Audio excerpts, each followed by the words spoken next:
આજ રોજ રાજકોટ શહેર ખાતે રિજનલ ક્રાઇમ કોન્ફરન્સ આયોજન કરવામાં આવેલું છે.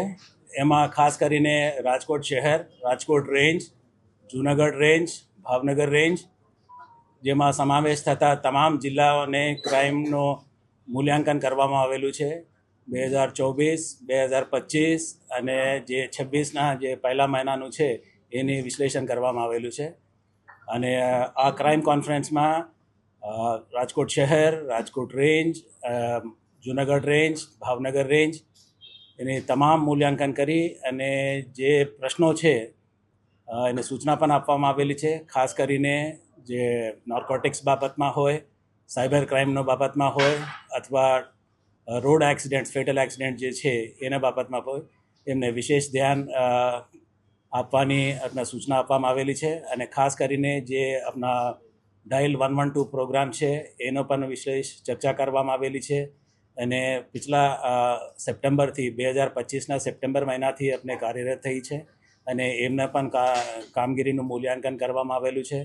અને જે પ્રજાને લક્ષી જે રિસ્પોન્સ ટાઈમ છે એ ઘટાડવામાં અમે સફળ રહ્યા છે.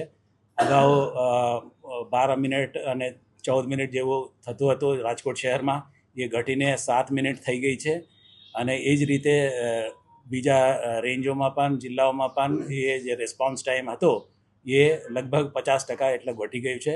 એ એક સારી વાત છે. અને પ્રજાલક્ષી આપણા રિસ્પોન્સિવ રહે પોલીસ અને એ દિશામાં આપ લોકો કામ કરી રહ્યા છે. અને જે મહત્ત્વનો જે નાર્કોટિક્સનું છે, જે દરિયાઈ કિનારો છે, રાજકોટ રેન્જ, જૂનાગઢ રેન્જ, ભાવનગરનો પણ, તો એમાં પણ આપણે ખાસ કરીને ધ્યાન આપવાની સૂચના આપવામાં આવેલી છે. અને જે સિરિયસ ક્રાઇમ છે મોટાભાગે તમામ ડિટેક્ટ છે, 1-2 કિસ્સાઓ છોડીને.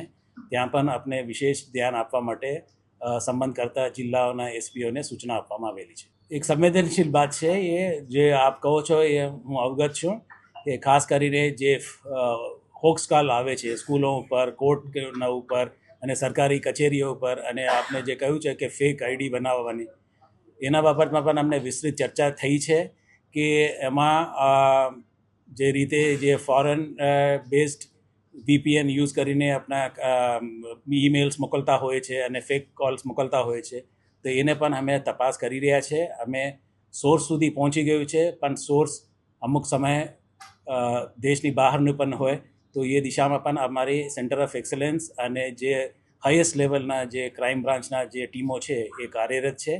અમે જે રીતે અમને સફળતા મળશે એ આગળના દિવસોમાં એમને ખ્યાલ આપો. સાચી વાત છે, તમારી વાતથી હું સંમત છું કે જે રીતે આપણે સાયબર ફ્રોડ થાય છે એમાં એક ગોલ્ડન અવર હોય છે કે જેટલા વહેલું બને એટલા વહેલું આપણે 1930 ઉપર આપણે ફરિયાદ કરીએ તો એટલા અમે જલ્દીથી વહેલાથી આપણે એને level of transaction of money જે છે આપણે રોકી શકાય.